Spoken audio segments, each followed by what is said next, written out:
So Ron, can you tell us about yourself, your connection to West Side Stories, why you decided to tell this story, and why West Side Stories was a story worth telling or preserving? Do you share any personal connection to the stories in the film? Yes, yes, yes, and yes. I grew up on 16th, 15th in Winona, a block from Sloan's Lake. My best friend growing up was Mark Rosen. And we've been, as Mark is famous for telling the story, we met the first day of kindergarten, and we decided at that moment that we were going to be brothers. So we cut literally our thumbs and rubbed our blood from our thumbs onto each other. And we were blood brothers from that moment on. And to this day, we are more than brothers, more than even blood brothers. So having said that, I literally had two homes growing up. One was at my house and one was at Mark's. And Mark's mom, Libby, I don't know how many of you on this show will have known Libby. She passed away a few years ago, but Libby had an incredible ability to remember everything. And so we would from time to time talk about various things about growing up, mostly that Mark was the reason I got in trouble all the time. But beyond that, she would tell us these incredible stories. Libby and her husband Phil had a grocery store, at first a very small grocery store in West Colfax, and then they moved into the giant grocery store, which today, by today's standards, is the size of about a 7-Eleven, but back then it was huge. And so they knew everybody. Everybody knew Libby and Phil. And as is reported in this documentary, there were a lot of grocery stores on a lot of corners in West Denver. Mark and I attended Colfax Elementary, and my father attended Cheltenham. My mother attended Colfax. My grandparents came to the United States in the early 1900s, 1907. So our roots are very deep in the West Side Story. And before I go on with Mark for a second, I'm going to just say this.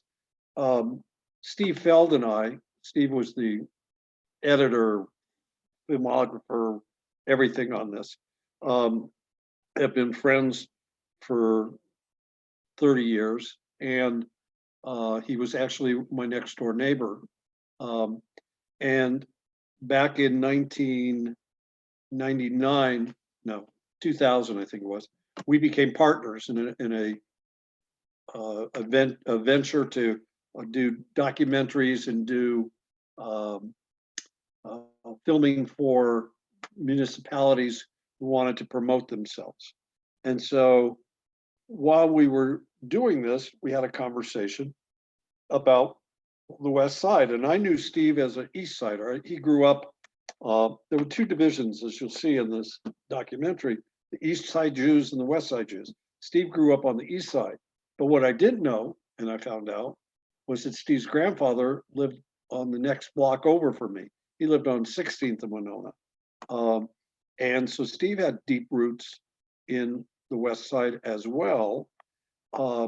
That coupled with a conversation that Mark and I had with his mother, Libby, about growing up on the West Side, evolved into a bus trip. And the bus was held 20 people.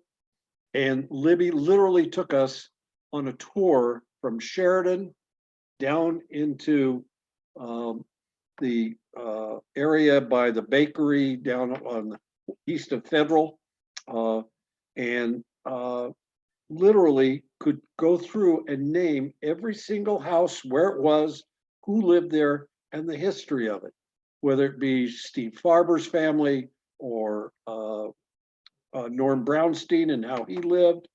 She had a story for every single house, and an amazing memory. And between that trip, where she told us about every synagogue on every street and every grocery store on every corner, and the people that lived there, that evolved into a conversation with Steve Feld that says, we've got to do something, because all of these people that have this incredible history and knowledge of West Denver are getting older. And if we don't capture their stories, they will never be captured. And in fact, we were very upset, I guess is the word, that there were people that we didn't interview, like my grandfather, a perlmutter, or other people who were very much a part of that history, the Mattel family, the Matthew Handler and those families. So there were a lot of people who had already passed. And I'm going to say this as a caveat, and then I'm going to ask Mark to add some comment to it too. But as a caveat, I am going to apologize for two things. One, there were a lot of people we didn't interview, and shame on us for not doing that. The honest truth is, Steve and I were probably out, I don't know, $40,000 or $50,000 on this endeavor. And there was a point Steve looked at me and said, we just got to cut it off. I mean, we're bleeding here, and we weren't doing it for money. We were doing it for love. And so I apologize to all the people who we did not interview. And there were a lot. And I also apologize to all those people who we interviewed who remained on the editing floor, which happens in life, because we tried to just give a taste of what we heard and saw. And the biggest benefit, the beauty of what we did for West Side Stories, was we were able to capture a few of those precious moments with people who are no longer with us. And that is makes this an incredible journey and value. Mark, if you're around, I don't know if I don't see your picture, but if you want to add to what generated the story and why we did West Side Stories, you were as much involved as Steve and I. Well, and Ron said a lot of the things that I was going to say, because we were like brothers and we thought the same and acted the same and have the same stories. But what the goal was when we started this was to have two locations. And I think one was Shalom Park and one was Feldman's Mortuary, that we were going to allow anybody that wanted to come in and tell their story to come tell their story. And then we were going to archive it so that the stories would last forever and ever and ever and ever. Unfortunately, Ronnie and I and Steve are not fundraisers. And so like Ron said, the money didn't show up to pursue that avenue, but that was one of the main goals once we started in this, because we quickly found out that every single person had a story. There wasn't anybody that grew up on the West Side that wasn't. As a side note, I'm very involved with the Chabad down here in Boquete, Panama. Very, very small city on the border of Costa Rica and Panama. And we have watched the video now twice down here. And people just are amazed that where we lived and how we lived. And the stories, we sit around at Shabbos dinner and I keep telling stories about the gefilte whenever they serve gefilte fish. I go, no, this isn't right, because I didn't see any fish swimming in the bathtub yesterday. Just little things like that. But this movie has gone to several countries, and I don't know who had more fun doing it, the people we interviewed or us. We would walk out of every one of these interviews going, I don't remember that, and I don't remember this, but most of the folks that we interviewed were older.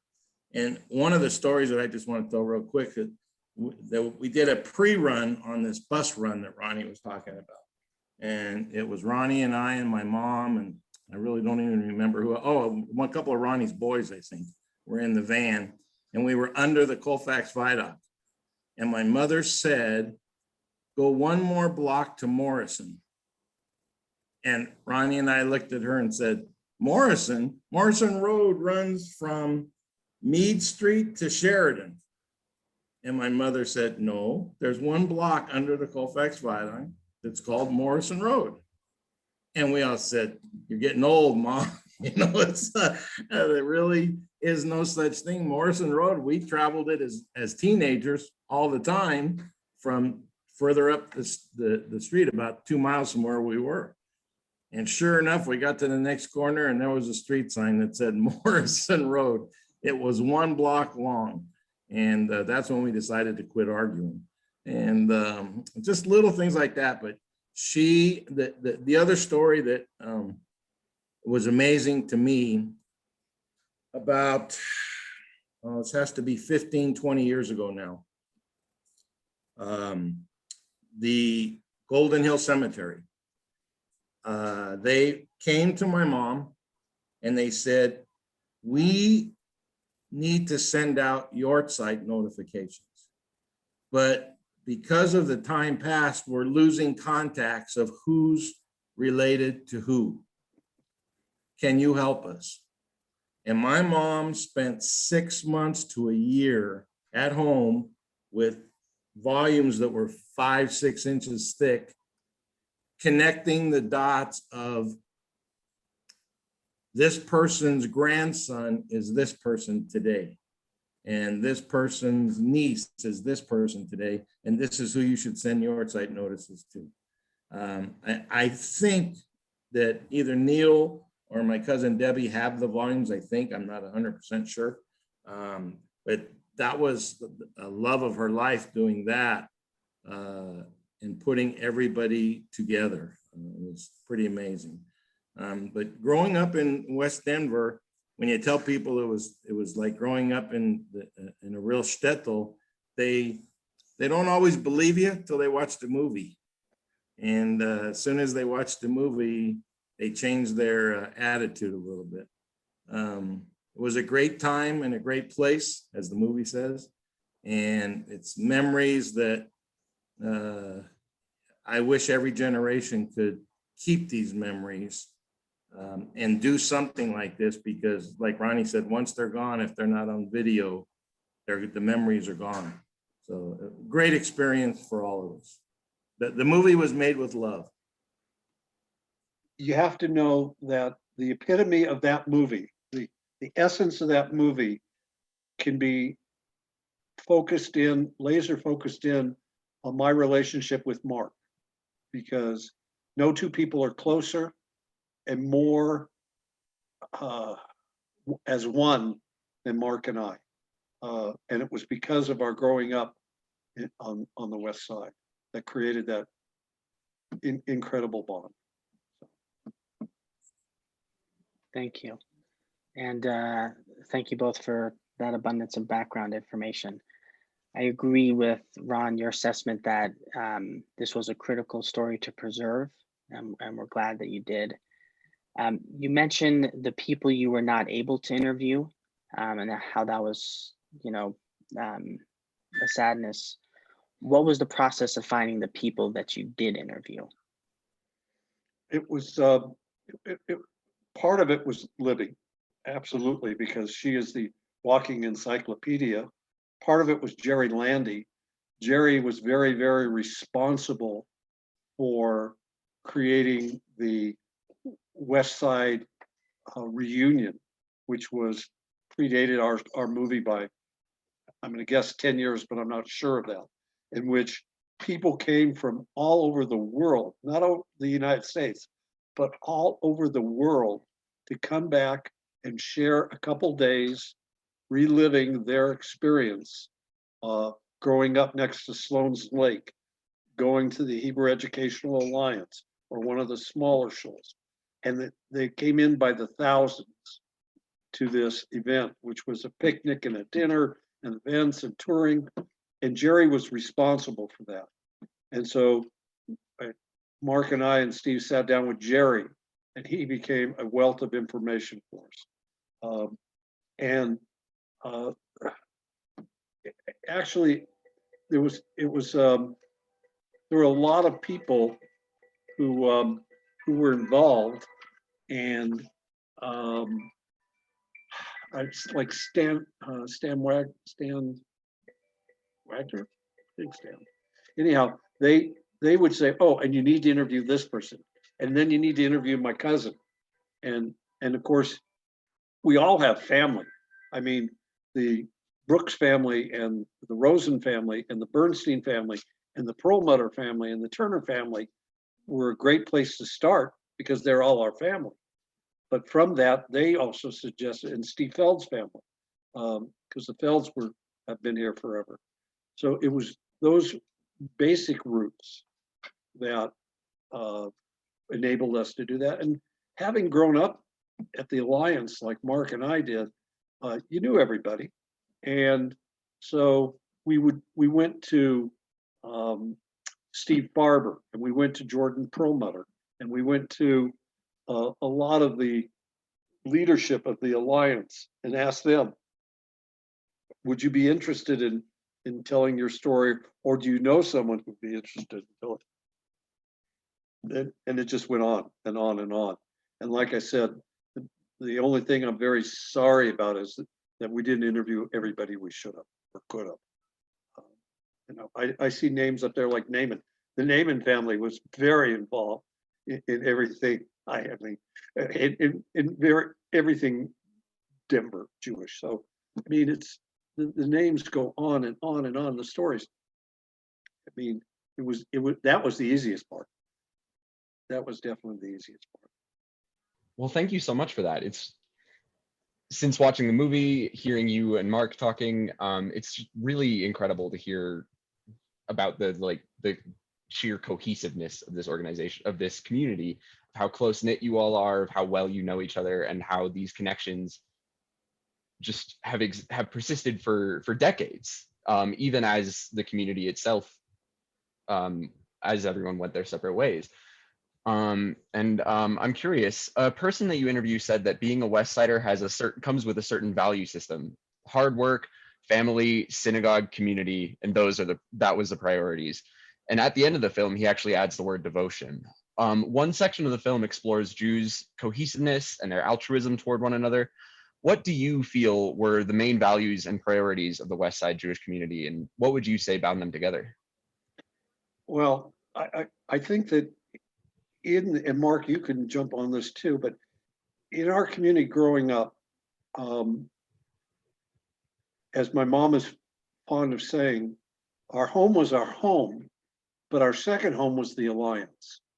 And as kids growing up, we all went to Hebrew school.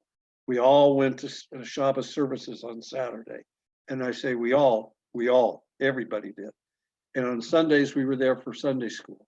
So I spent as much time at the Alliance as I did probably at my house.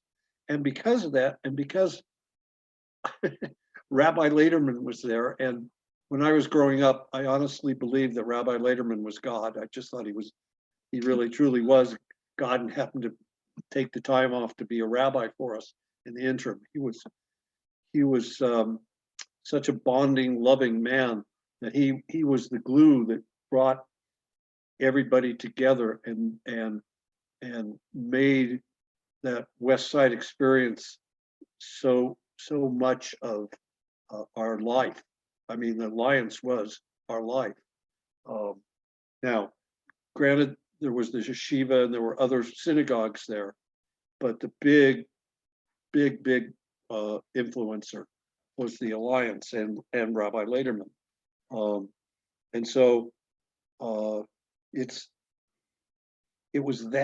was our parents, most of our parents that came over at that time were either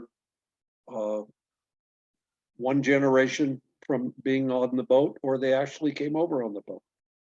In my case, it was my grandfather who came over when he was 14. And for a lot of people, that's the same story. And they had nothing, had absolutely nothing. And so my grandfather, who ended up being well off and well-to-do, worked every day of his life and was the hardest working guy you ever met.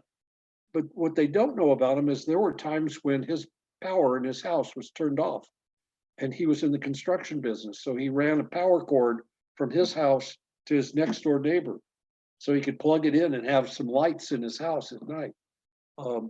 So it was a different value system. We never locked the door. You didn't even think about locking your doors.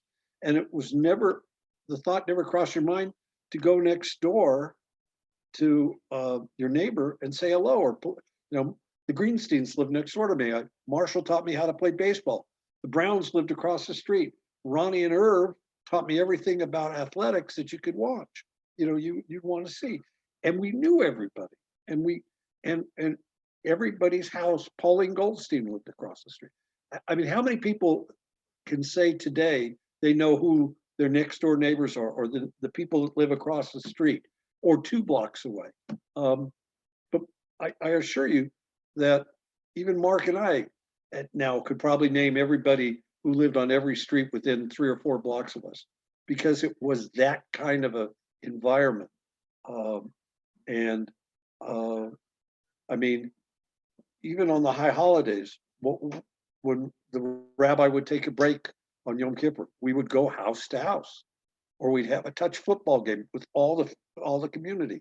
It was that kind of environment where you knew everyone, you liked everyone, you cared for everyone, and everyone knew that they had to work really hard because they had nothing.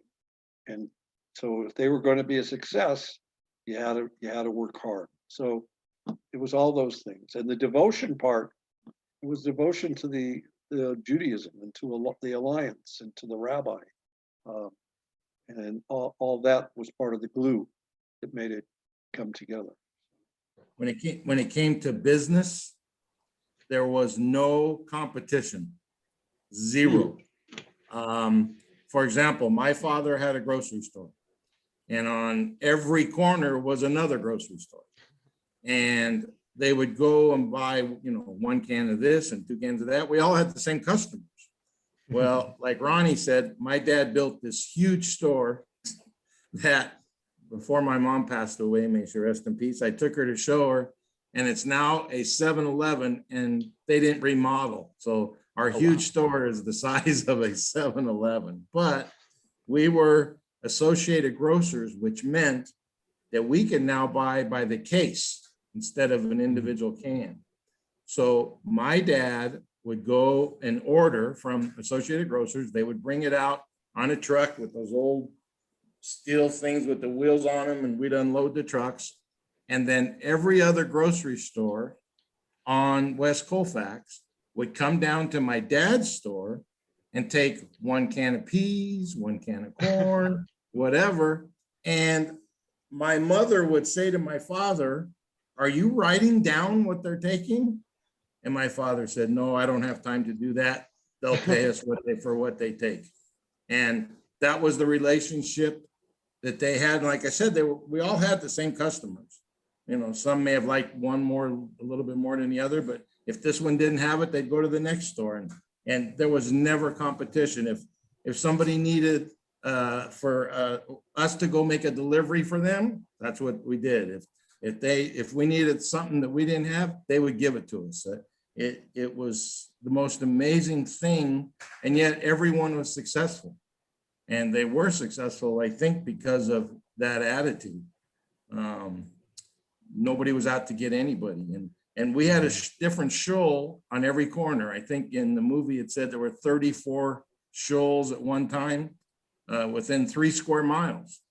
And the joke was that everybody that came from a different shtetl didn't like the other guy, so he built his own shul. But then, so like on the high holidays, we would go to the little shul first, and then we would go to the alliance where everybody went. And I'm sure there were several families just like us that went and paid respect to the shul from their shtetl or their rabbi, that wherever they came from. And then we would all go to the alliance because that was the meeting place. But they were as respectful to each other in religion and in business on an everyday basis. It was just amazing. I I don't know if you want me to ramble, but that created two more stories. My father was very interested in genealogy and in the West Side Story. He was another motivating factor. And he called me back in the 80s, maybe mid 90s, and said, I just saw the most wonderful 15-minute or 30-minute movie about your roots, going back to your roots. And it's about this family that goes from Denver back to Europe to the shtetl that they came from and rediscovers their roots. So I said, well, who wrote it? Who did it? And he goes, a kid named Steve Feld. I said, well, I know Steve. I'll call him. So I called Steve and I said, can I have a copy of it? And he said, sure. And I said, I got to tell you that I'm doing this same thing. There's 18 of us from the Perlmutter family that are going back to a shtetl called Rajish, which is near Kovel and Ratna, and it's kind of like the very western border of Ukraine, between Ukraine and Poland. And I want to see it before I go, so I know what I'm supposed to do. And so Steve showed it to me, and I said, and that was really kind of the roots of how we started saying, well, we got to capture these stories. Because when I went back to our roots in Poland and Ukraine with my family, we visited my grandfather's house he grew up in. We went to, there was Eddie Perlmutter, who is a congressman now in Colorado. It's my cousin. And his father went on this trip. And we are in Rajish going down this cobble road. And the guy that was leading the tour said, that home right there was Bill Perlmutter's house when he first got married, which is Ed's grandfather, my grandfather's brother. And he said, would you like to see it? We said, of course. So we knocked on the door, and this is Lays Perlmutter, Eddie's dad is there. And the woman opens the door and he says, hi, my name is Leonard Perlmutter. And my father and mother lived in this house before World War II, back in the early 1920s. And she slammed the door in our face. And we said to our guy, well, why did that happen? He said, because she thinks you're coming to get the house back. And so, I mean, those are the kind of experiences that we had, that all of us had growing up on the West Side. That we all, you know, Mark said there were all these shoals. There was the Rottener shoal that was there. That was my Turner family's shoal that they went to. And there were so many, you know, different shoals because everybody wanted to have it done their way. So, and literally there were 30 plus shoals on the West Side. But that didn't mean we weren't enemies, but we had our own way of doing our shoals. Well, that's really interesting. It's amazing to hear about how these different places develop and where your roots come from and how it influences you coming into this such a different place. The very first interview in the film is of a man who said it was our Camelot, and later it was really our Colfax-a-lot. And then later on, Daniel J. Elazar's book, Community and Polity, The Organizational Dynamics of American Judaism, is also mentioned, where he writes about West Colfax being the only community in the United States where a shtetl had been picked up from Eastern Europe and essentially lifted across the ocean and dropped in America. Can you, and today even, Colfax still has an amazing character in the zeitgeist of Denver, and it's like one of our personality traits to say, yeah, we've got Colfax. Could you speak to the importance of Colfax as like a geographical element, as a landmark, as a piece of the community for the West Side Jews? Yeah. Let me interrupt you for 1 second. There was always a joke that the Colfax Viaduct that went from Federal to downtown, which by Mile High Stadium, when we were growing up, was the largest bridge in the world because it went from Israel to Mexico. And yet we all went to school together. there was never any racial anything. Everybody got along so well, but on our side of the viaduct, it was all Jews. On their side was all Spanish, and then north of Sloan's Lake was all Italian. But there was no tension among anybody at all. We were all best friends. It's true. It's true. And that you have to understand that growing up growing up on West Colfax was about being able for me to walk from 15th and Winona to 1403 Raleigh, which is where Mark lived. And when I was 8 years old or 10 years old, there was no boundaries, no concern. And so that street, Colfax, was the kind of the spine of our deal, because there were Jews on both sides of Colfax. They ran the gamut from Sloan's Lake to about 13th, and from Sheridan all the way even beyond Federal.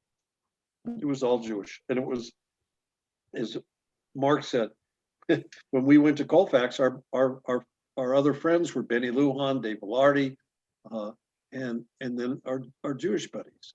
And so Colfax was again like a binder. It was the spine. And I'm reminded, and I don't know if the guy that you quoted at the front of that was either Jerry Landy or Abe Wagner. I'm not sure if it was Abe or Jerry, but Abe Wagner was probably the most interesting of all the interviews, in the sense that he is a professional public speaker. And so he went on for hours talking, and he grew up in the orphanage that was on the west side. And that was another unique piece, that there were Jews who didn't have family. A lot of them grew up in that orphanage. Some of them, though, like Norm Brownstein, were taken in by other families and raised by other families. So there was that connectivity too.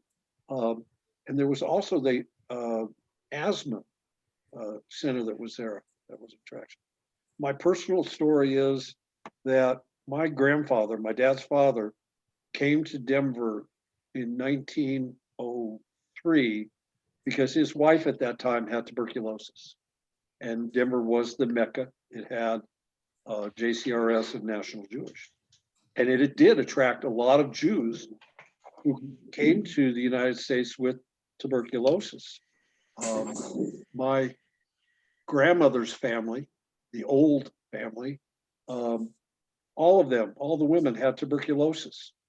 And there were 6 siblings. As my one doctor cousin said, tuberculosis can be active, or it can be there and not, you could live with it all your life. Well, my grandfather's wife, it was active, and she passed away about 2 years after coming here. And my grandfather then married her sister, which makes for really confusing relationships in our family. But my point was, it was a lot of people who came here because of tuberculosis, and settled in West Denver because of the JCRS and I just saw that somebody asked if we would talk about Beth Israel going to Shalom Park. So Beth Israel was right by Sloan's Lake. My grandmother lived in Beth Israel, and in her her last years of her life. We found something out very interesting when we were starting to do research.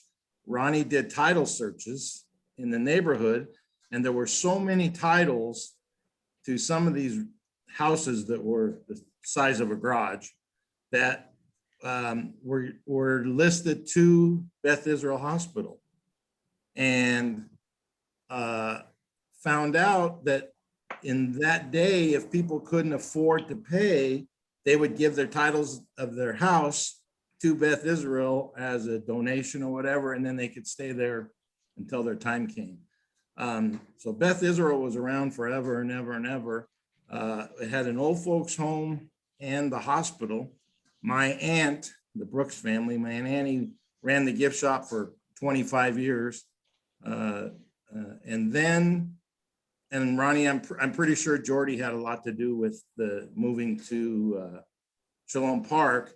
A bunch of people got together and said, okay, it's time. The Jewish people are moving out east, time to get a nicer building. And they then built Shalom Park. And I don't know if you guys have had the opportunity to go there. It is an amazing, amazing, amazing facility. My mom passed away there. She lived there her last year of her life.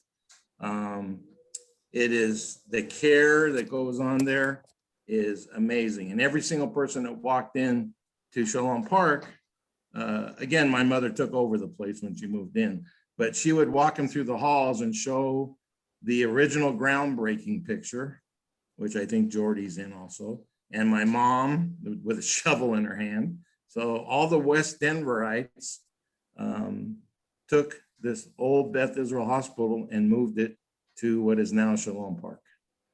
We, as a family, we would have these occasional meetings of the Perlmutter clan that was here. And I remember like it was yesterday, my Uncle Jordan called a meeting and he said, it's time. We need to do something for Beth Israel. And he said, I'm looking at trying to find property on the east side of Denver, because that's where the majority of the Jewish folks have moved. And he said, and I'm going to build it, and I'm going to do it. And he did. He went out and he raised the money. A lot of it was his own. And he, along with some members of our family, were very instrumental in making sure that there was a survivability for a place for the Jewish community as they aged to go somewhere in dignity. And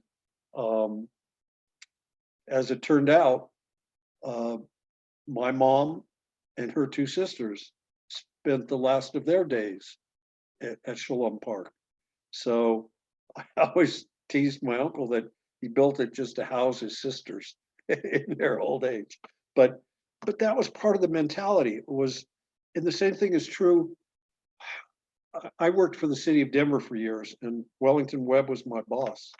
And he came to me one day, at that time I was the director of economic development for the city. And he said, look, he said, you grew up on the West Side, right? And I said, yes. He said, well, we've had a program that we've been doing to improve the playgrounds in all these schools, these elementary schools all around Denver. And Colfax hasn't had anything done to their playground in forever. It's the same playground that's been there since the buildings were first built. And I said, I'd love to do it. Like, that's great. I said, who do I talk to at Parks and Rec to get the money? He goes, well, that's the problem. He said, we've run out of money. We don't have the money, but we know what we want to do. He says, and I know that you know a lot of the people who went to Colfax. He said, what do you think you can do? Well, I left that meeting. I called Steve Farber and I said, Steve, I think I stuck my foot in my mouth. What can we do? And he said, no problem.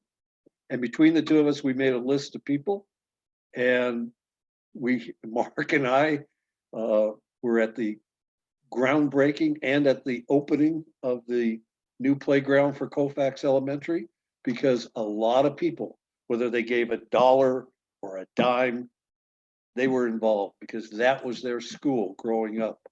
And that was part of their West Side experience. So it was hardly even an ask. It was, would you be interested? Of course I'm interested. And they came forward with the money. I do just want to pause here and open it up and see if there are some questions for Ron and Mark, or if you have any stories that you personally have that you'd like to share. Okay, this is wonderful. I am friends with, well, both Mark and Ron, but their sisters are my age, and I grew up with their sisters. And my mom grew up on the west side under the viaduct, and her father, Mike Zadie, was a shamus at the shul that was on the southwest corner of Federal and Colfax before they built the Cloverleaf. And it was next to the Garden Schwartz store. So we were always going down there, you know, crossing Colfax, which was a little dangerous. But I have such wonderful memories of growing up on the west side. I just carry it in my heart, and there's a group of women, a group of us that get together fairly regularly and we still love each other and share wonderful memories. And that's all I wanted to say. I have 3 questions. Does anybody know about the program at the JCRS or National Jewish to help children who are undernourished? My father was in a program there for a year or 2. His mother had tuberculosis and was dying, so she could not take care of him, and he was severely undernourished. And he was sent there, and that helped him survive, and he lived to 104 years old. He lived over there off of Lowell behind the bathhouse. I don't know if that played a part in anybody's life there. And a second question is, do you have a archive of the people that did not appear in the film, where you kept oral histories or data in some kind of boxes or some kind of format, where you have personal stories that did not get into the film? And then my third question is, did anybody know Wolf Karsh or the Karsh family? That was a cousin. Yes, well, I can tell you that Wolf Karsh was one of my grandfather's best friends. Oh, And he was a very integral part of the alliance. yes. And Jeff Karsh and I grew up together. And so I can answer that one easily and say, yes, Wolf was very involved. I think he was president of the alliance at one time. As far as the nutritional values, I don't have an answer to that, but I know that that's why there was the orphanage, because so many people came over with tuberculosis and died, leaving their children, and they had no place to go but to the orphanage. Mark, did you want to answer some of those questions? Was the orphanage affiliated with a JCRS and National Jewish, or was it independent? I'm not, Abe Wagner could better answer that. I know that it was located right over by Lake Junior High School. Okay. But I don't know the answer to that. Does anybody know that? Gail, do you know that? The orphanage, was it associated or affiliated with either JCRS or National Jewish? I don't think so, but I know that the asthmatic home was called the Jewish National Home for Asthmatic Children. And I don't know if it switched and became that before. I'm not sure. And do you know which years that operated and where that operated? I don't, but I have a cousin who's in the asthmatic home. I'll reach out to her and see what I can find out. To answer your last question, which was the archiving, Yes. we didn't take notes because everything was filmed. And at the end of the day, for many years, I had all the records, but about 8 or 10 years ago, no, 5 or 6 years ago, I sent them all back to Steve. And so he has all the unedited cinematography or work that we did or edited that we didn't use. And I don't know what the status of that is. It might be a cool project. I know some documentary projects do put all the footage somewhere for people to view, and kind of provides a nice opportunity for people to see what wasn't included. Someone said Michael Shames moved from the Cotopaxi community to Denver's West Side in 1884. Do you know a bit about the Cotopaxi families who moved to Denver's West Side? Mark or Ron, do you know anything about that?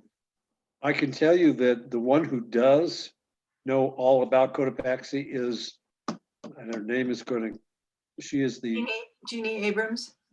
thank you very much, Jeannie Abrams. She is the historian expert housed at University of Denver. And she really, if you want to talk to somebody about Judaism in Colorado between 1800 and 1950, Jeannie is incredible. What a great resource.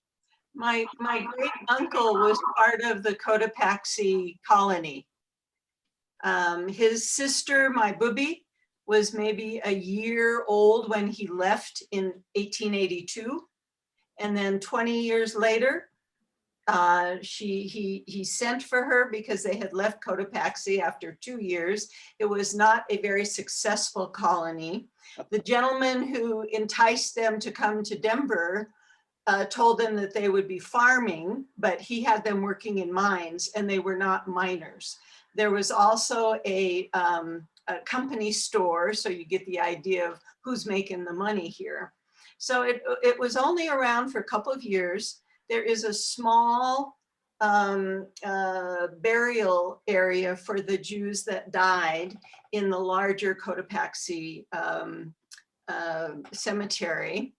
But my great uncle came to Denver, and 20 years later, he sent for my booby and her small family. And you know what? I had a conversation with my grandfather, A. Perlmutter, about Cotopaxi. And I said, shouldn't we be angry at them for lying to the people and bringing them there with all these false hopes? He said, on the contrary. He said, we are blessed that they did that because they brought people over Yeah. who may not have been able to get over later. And they saved their lives in a convoluted way, but they were responsible for bringing a lot of Jews from Europe to Colorado. So Jeannie Abrams always says the Cotopaxi colony and JCRS were the two big events that brought Jews to Colorado. I'm from the Detroit area, and I'm a Sephardic Jew.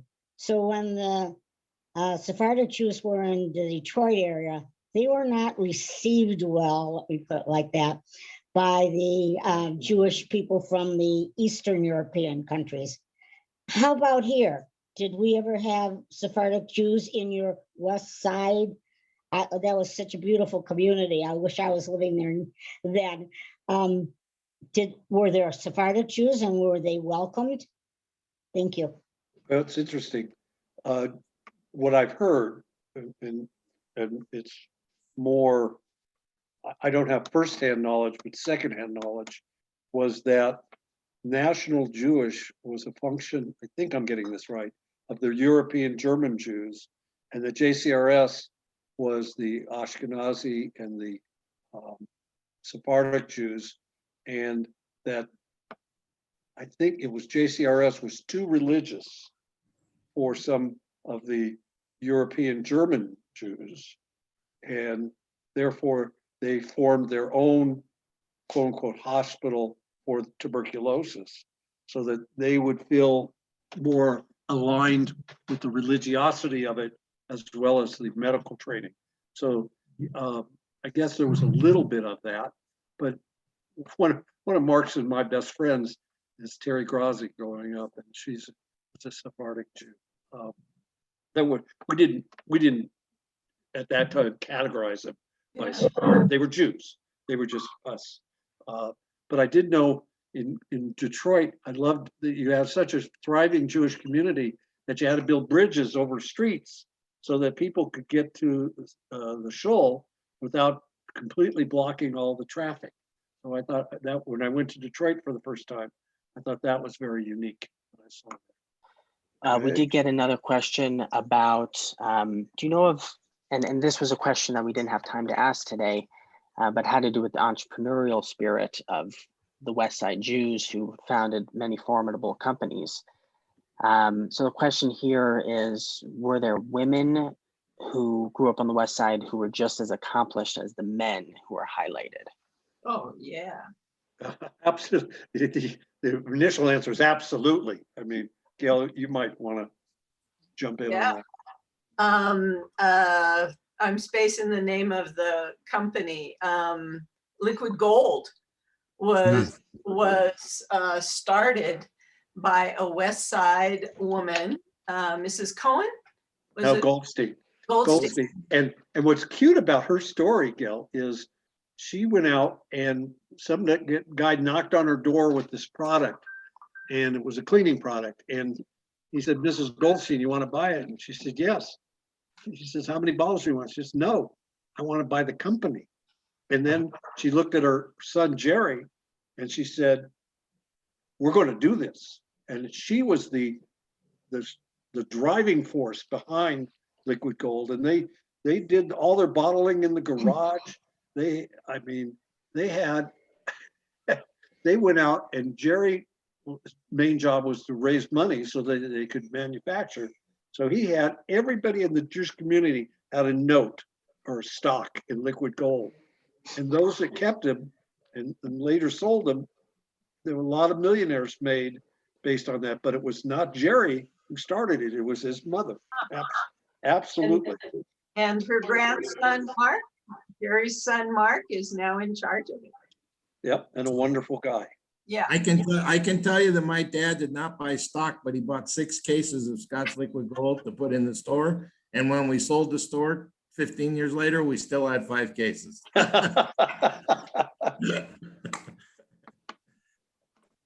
Of course. Hi, Jerry.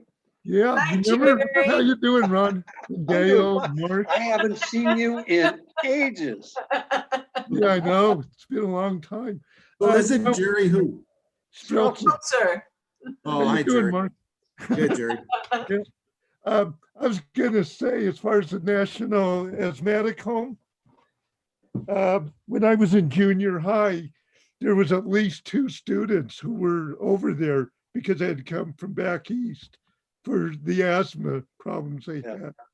And one of them, I'll give you a quick story. Pauline Goldstein was our Latin teacher. Yeah. And one of them was a boy named Manny Bernstein or something like that. And he drove her crazy. But, you know, she really loved him because he passed away during that year, and she was really torn up about it. But what I was going to say was, as far as I know, Abe Wagner went there as an orphan. Yeah. So it was both for the children with asthma. Oh, so and maybe it was both. yeah. Yeah. Excuse me, give me my phone. Well, I remember Jerry Streltzer as being one hell of a softball player. That's what I remember. Thank you. I guess, yeah, I mean, there was better, but, you know, I played a lot. Yep. And, you know, at Colfax Elementary, we won 3 city championships when we were teenagers. Yeah. I remember. I went to Cheltenham. I didn't go to Colfax. Cheltenham was a little further east off of Right. Irving, across from the West Jewish Community Center, the West. Right, on Irving, yeah. And there were several students there who were residents at the National Home for Asthmatic Children. Yeah, I'm One sure. of them is a guy named Bobby Chod, who came back to Colorado when he was an adult and was a dentist here. Uh-huh. I think he's probably retired now, but he's out here. Yeah, well, I was gonna say, one of our 2 catchers, the other one was Jerry Rosen, Hansel Doxson. But Jackie Euster went to Cheltenham, Yeah. and he was our other catcher. Yeah, And of course, they were both great athletes. yeah, And nobody Jackie was messed a with great- Jackie Euster. Yeah, Jackie was a great gymnast. Yeah, great gymnast, and North. Jerry Rosen was a great baseball player. Yeah, he was a good player. Yeah. And you know, the Broncos in the early years, in the early 60s, I can only remember like Frank Tripucka and Oh, now I forgot the other Gene one. Mingo and Yeah, they used to go to the deli. Yeah. yeah. I can Those are still great picture memories. Hansel. I can still picture Hansel Doc sitting Yeah. back there giving everybody orders. I just remember, I just talked about this the other day, that you and I would go into Hansel Doc's because he had the pickle barrel, Right. Yeah. and we get one of those giant pickles that he had. Yeah. What we did, Good memory. Yeah. what we did. My father went to Cheltenham, and I was wondering what the percentage of the total population in Cheltenham was Jewish, maybe just an estimate during the 20s, maybe 30. And then over at North High during the 30s, what percentage was Jewish? Well, it seemed like 100%, but we know it wasn't 100. My father also went to Cheltenham and then to North, because that's what everybody did. Yeah. But I don't know, Mark, maybe you would know better than I would. I was going to say 100% too, but we know that's not right. But it was way up there. It was probably 80, 85%. And like Ronnie said, at Colfax Elementary on Jewish holidays, there were 3 kids in our whole school, because Right. the school was across the street from the school. And we would go visit the kids. There was only 3 in class on the Jewish holiday.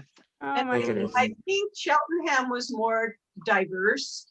I would say that maybe we were about 45% Jewish when I was there in the 50s. Okay, So this is much later. And did they get along at North High with everybody getting along or not? yeah, Oh, yeah. Everybody that got was along. great. That's As long as you good. avoided the gangsters. And how about college bound? What percentage of people were college bound, do you think, in the 30s and 40s? It was a tough time financially, but I don't know the answer to that, but I wouldn't assume back in the 30s and 40s that many, although that was their goal. They all talked about sending their children to college, and that was right, study, study, study. I mean, that's what Right. we were taught. But I don't know a percentage. You'd have to ask Ronnie that one, because he's older than I am and I wasn't around then. So 3 months. I got a pretty good sense of, the identity that people created around being from the West Side and growing up there. The end of the film shows how West Side Stories continues and how people are still commemorating and celebrating those times together. I thought it was nice that you included a reunion of people coming. I think some 7,000 people attended. So Mark and Ron, in closing, how has West Side Stories continued since you've made and shown the film? And I know we're doing a talk like this today, so but you have some thoughts there on how this message continues to be commemorated and stays a part of kind of the overall Denver and Denver Jewish consciousness. I'll take a swing first, then I'll let Mark answer. I went away to college. I went to Tulane in New Orleans, and one of my college roommates was a guy named Joe, and Joe was from Chicago. A friend of mine, Rhoda, who was my parents, and her parents were best friends, came to visit me down at school at Mardi Gras. And I introduced Joe to Rhoda, and Joe and Rhoda then fell in love and came back to Denver to form the Bagel Deli. And so the reason I bring that up is that our group, so you have Rhoda from the West Side and Joe from Chicago, but we truly took Joe in as part of our family. And every Sunday for years, we being all the, I would say within a span of 4 years either way, but it was our 6th grade class, and it included people like Gail who would come. So it was like 3 or 4 years older and a couple 3 years younger would come as a group to the Bagel Deli every Sunday. And there would be, I don't know, 15 to 20 of us. And this was just a few years ago. So that West Side-ism still continued in there. And to this day, Mark and I, once a year, have a birthday party. And it's in the summer, and it's all of our 6th grade class comes to this birthday party so that we can continue to have that relationship. So I can only speak to that and say that that has become a very important part of our life growing up. Mark, if you want to. I was just gonna say, I live in a different country now, and when I come there, as soon as people find out, sometimes I hide the fact that I'm coming, because as soon as I get there, everybody wants to go have lunch and breakfast, and it's just, you know, you have a time restraint sometimes. But what I was gonna say is people move on, people move different directions, and life changes things.